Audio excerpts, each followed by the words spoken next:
안녕하십니까, 조여사입니다. 여보세요? 검찰청입니다. 당신의 명의가 도용되어서 범죄에 연루될 수 있습니다. 통장의 잔고를 안전한 곳으로 이동시켜야 됩니다. 보안 카드를 준비하시고 대기하시기 바랍니다. 어떠신가요? 딱 들어봐도 보이스피싱이죠. 요즘 날로 진화하는 보이스피싱 때문에 많이 사기를 당한다고 그럽니다. 날로 빠르게 그 사기 수법이 진화를 해서 아무리 머리가 좋고 대단한 그런 지식을 갖고 있는 분들도 당할 수밖에 없는 그런 현실이라고 그러네요. 자녀가 납치되었다. 자녀가 지금 교통사고가 났으니 합의금을 준비하라. 이런 내용으로 많은 그런 보이스피싱 전화가 오는데 누구든지 여러분들도 한 번쯤은 이런 전화를 받아 보셨을 거예요. 저도 한번 그런 전화를 받아서 넘어갈 뻔 하다가 저는 당하지는 않았습니다. 그러니까 날로 진화하는 보이스피싱 사기를 당하시는 분들이 멍청해서 당하는 게 아닙니다. 그런 전화를 받는 순간 누구나 자녀가 납치되었다, 교통사고가 났다, 이런 전화를 받았을 때는 누구나 다 순간 이성을 잃을 수가 있습니다. 저도 그랬었어요. 그런 약점을 이용해서 보이스피싱 사기는 날로 진화하고 있습니다. 그래서 오늘 제가 그 대처 방법을 알려드리려고 그러는데, 여러분들도 지금까지 살아오시면서 보이스피싱을 당하셨거나 그런 전화를 받으셨거나 아니면은 그 보이스피싱 대처 방법을 아시는 분들은 오늘 이 방송을 보시고 댓글로 그 대처 방법이라든가 그런 거를 한번 공유해 주시기 바랍니다. 우리가 그 보이스피싱 사기를 안 당하도록 서로 이거는 정보를 나누면서 살아야 됩니다. 여러분들 혹시 보이스피싱 예방 3고라는 얘기 들어보셨나요? 의심하고, 전화 끊고, 확인하고 3가 옵니다. 여기다 전화 하나 더 붙여서 흔들고 뭘 흔드냐 하면은 머리 흔들고 정신 차리기. 보이스피싱 예방 3고인데 머리 흔들고 정신 차리는 거는 제가 하나 더 넣었어요. 관공서 사칭, 명의 도용, 범죄 여부, 계좌 이체, 보안 카드 요구, 자녀가 납치되었다, 교통사고 났다, 이런 전화를 받으면 의심을 하고 그런 통화를 길게 하면 넘어갈 수 있으니까 빨리 끊어버리고, 그 다음에 이거를 끊고 나서 이게 관공서 뭐 이런 데를 사칭해가지고서 전화가 왔던 거라 이게 내가 진짜 무슨 일이 있는 건데 이걸 내가 끊어버렸으니까 무슨 불이익을 당하지 않을까, 이렇게 전화를 끊고 나서 찝찝하잖아요. 이럴 때는 방법이 있습니다. 관공서에 대표 전화가 다들 있잖아요. 거기다가 전화를 해서 확인을 하는 겁니다. 그러니까 검찰, 경찰, 관공서 이런 데는 직접 전화를 해서 이게 정말 내가 그런데 연루가 돼 있는지 그거를 확인하는 방법입니다. 이게 관공서는 전화로 계좌 이체, 보안 카드 요구 이런 거를 전화 통화로 절대 하지 않습니다. 그리고 또 한 가지 뭐가 있냐면은 검찰, 경찰 이런 데서는 전화로는 수사를 절대 하지 않는데요.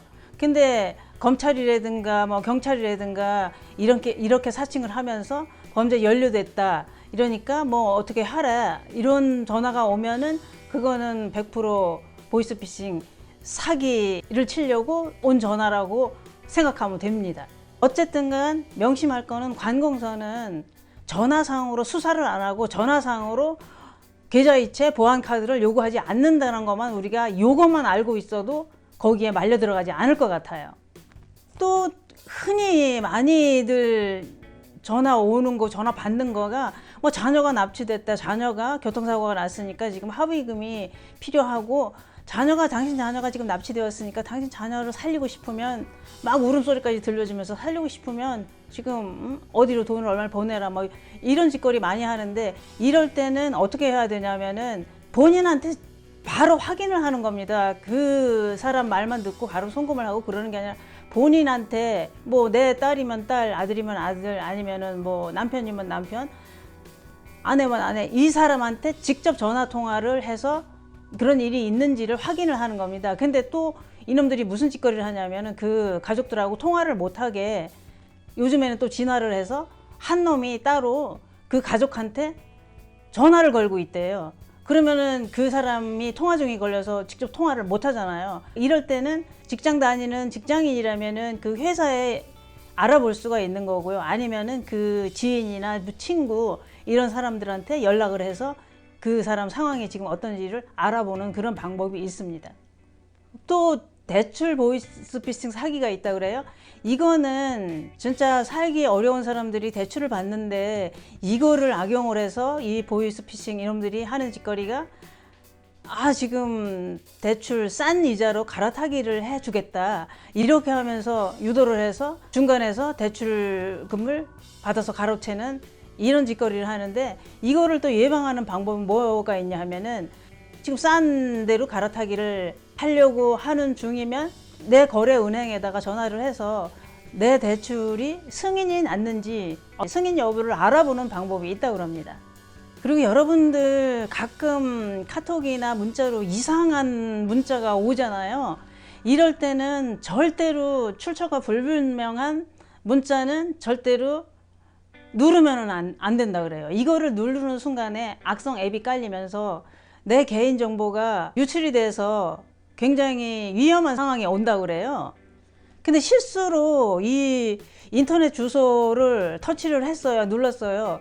그래서 유출이 될 가능성이 높으면 어떻게 하냐면은 이동통신사를 찾아가서 초기화를 시키는 거예요. 휴대폰을 다 초기화를 시켜서 지워버리는 그런 방법이 있습니다.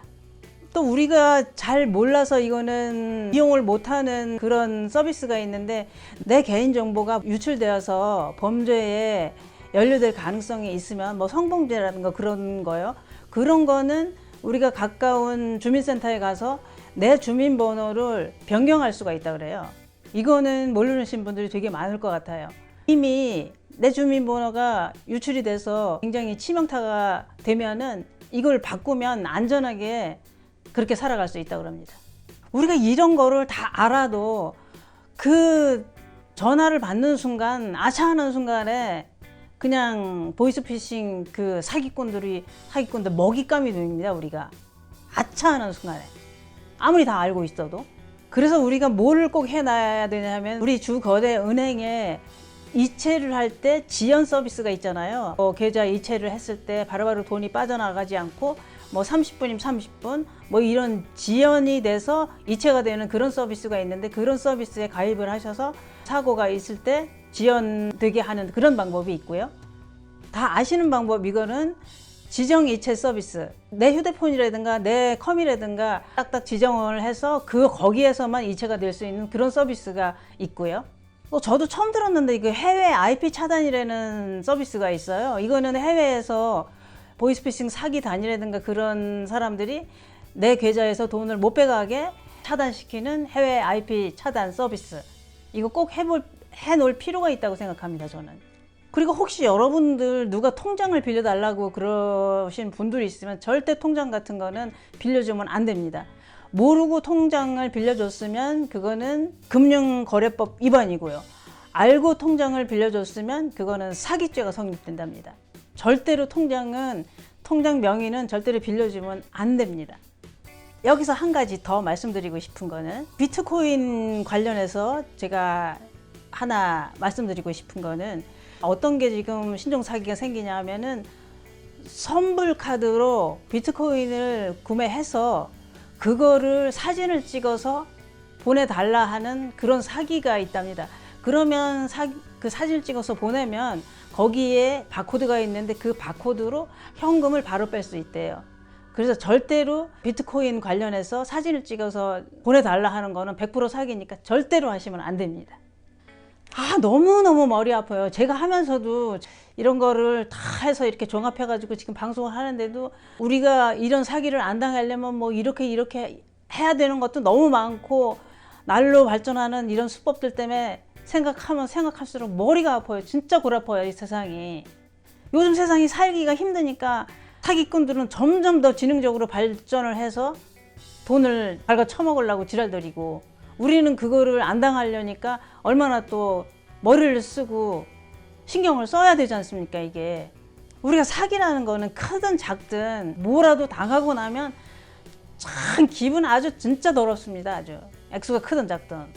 아, 내가 이렇게 바보 같아서 이렇게 당했구나. 그래서 우울증까지 와요. 그래서 우리는 정신을 바짝 차리고, 특히 저처럼 나이가 많은 사람들, 저보다 연세가 좀 높으신 분들 특히 조심해야 되시고, 자녀분들이 부모님, 저 연세가 있은 부모님들한테는 아주 귀가 아프도록 얘기를 많이 해드려야 돼요.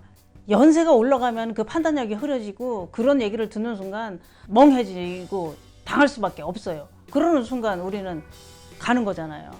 그리고 여러분들, 쓰리고 꼭 기억하시고요.